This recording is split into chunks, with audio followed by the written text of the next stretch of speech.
Bonsoir la meute, les loups, et à tous ceux qui passent. Bonsoir, bonjour. Tout dépend quand vous allez regarder cette diffusion. Donc le sujet c'est budget 2025, scandale école privée à Pau et l'éducation sexuelle. Donc je ne sais pas où va la France. Est-ce que c'est notre pays? Je ne sais plus quoi penser. Donc je vais vous mettre cette diffusion. Allons-y. Allons-y quoi.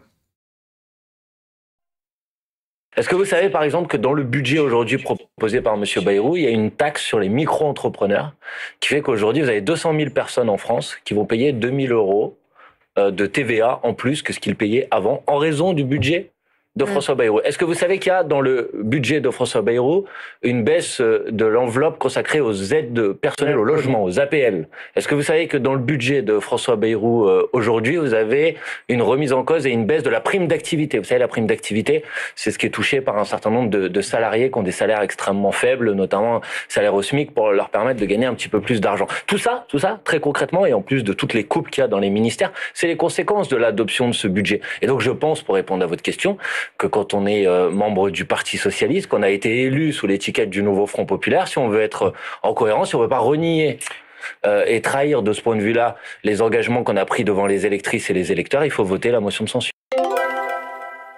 Eh bien oui, il faut noter la notion de censure, mais ça n'arrivera pas. Ça n'arrivera pas. Alors perso, j'ai jamais touché d'APL, j'ai jamais touché d'aide, et pourtant, quand je vois tout ce que touchent ces élus du gouvernement, eux se privent de rien. C'est toujours au niveau du peuple. Donc, on continue. Scandale pédophile. Je pense que j'avais déjà fait une émission là-dessus. C'était chez les moines, à une époque. On peut le retrouver sur Gromboker. J'avais mis un titre. Si ça vous intéresse.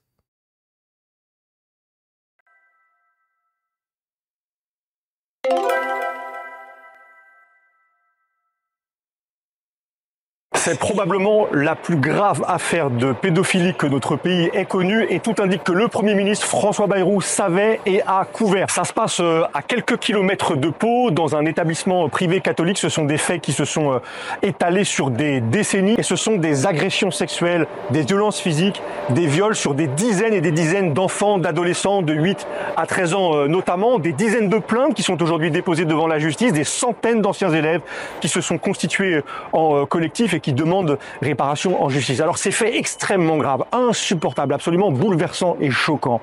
Le Premier ministre actuel François Bayrou ne pouvait pas les ignorer. Il ne le pouvait pas en sa qualité de parent d'élève. Son fils était scolarisé dans l'établissement. Il ne le pouvait pas en sa qualité d'élu local. François Bayrou a été maire de Pau, mais aussi président du conseil départemental des Pyrénées-Atlantiques, député du département. Et François Bayrou a également été ministre de l'Éducation nationale dans un moment où plusieurs accusations ont été portées contre des surveillants et des personnels de cet établissement. D'ailleurs, le journal Mediapart, qui révèle ces éléments ce matin, nous indique que François Bayrou a également, alors qu'il y avait une instruction en cours, qu'elle était couverte par le secret, chercher à obtenir des informations auprès du juge qui était à l'époque saisi du dossier. Il y a donc une situation qui est absolument révoltante, choquante, de découvrir l'ampleur des violences qui ont été perpétrées dans un système de violence dans cet établissement privé sous contrat contre des dizaines de jeunes et une incompréhension, une stupéfaction devant le silence du Premier ministre qui doit aujourd'hui absolument rendre des comptes devant les victimes, rendre des comptes devant la presse et devant la représentation nationale. Alors je vais, moi, s'il ne le fait pas, s'il ne répond pas aujourd'hui, l'interpeller très directement dans les jours qui viennent, parce qu'il y en a assez, à la fois de cette omerta sur les établissements privés sous contrat, des établissements qui sont par ailleurs très largement financés sur fonds publics, et on ne peut pas accepter, on ne peut pas supporter une seule seconde une forme d'impunité et de complaisance avec cet établissement privé catholique qui a manifestement permis d'organiser des violences terribles contre des dizaines et des dizaines de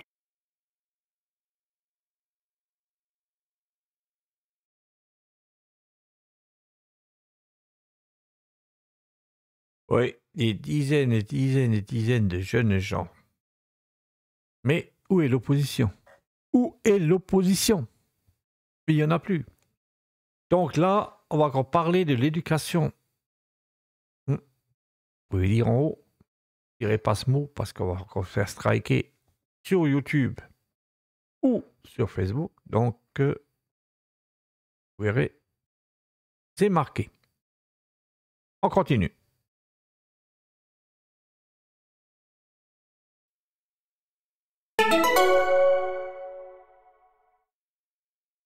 En tant que parent, tu ne connaîtras pas le contenu du nouveau programme d'éducation sexuelle et tu ne sauras même pas à quelle date les cours seront dispensés. Ouais, c'est pas une blague, ça vient de tomber, ils viennent de l'annoncer. Les associations là qui sont pour la défense de machin je sais pas quoi, ils ont trouvé ça très utile d'avancer cette idée, de dire que si on annonce aux parents ce qu'il y a dans le programme et si on annonce aux parents la date des cours d'éducation sexuelle, ce qui va se passer c'est que les parents ne vont pas mettre leurs enfants dans le programme d'éducation sexuelle.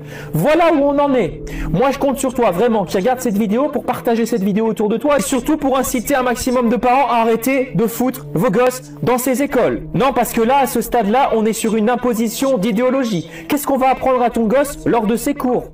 Non mais c'est une vraie question, si t'es pas capable de montrer le programme aux parents, ça veut dire quoi? Ça veut dire que t'as peur que les parents disent bah non ça c'est pas bien, c'est pas correct, j'ai pas envie que mon enfant le sache. Non mais là on nage en plein délire, je sais pas quel gogol est capable d'accepter ça, mais à un moment donné, faut vraiment arrêter de prendre les gens pour des cons. C'est tout à fait ça. C'est tout à fait ça.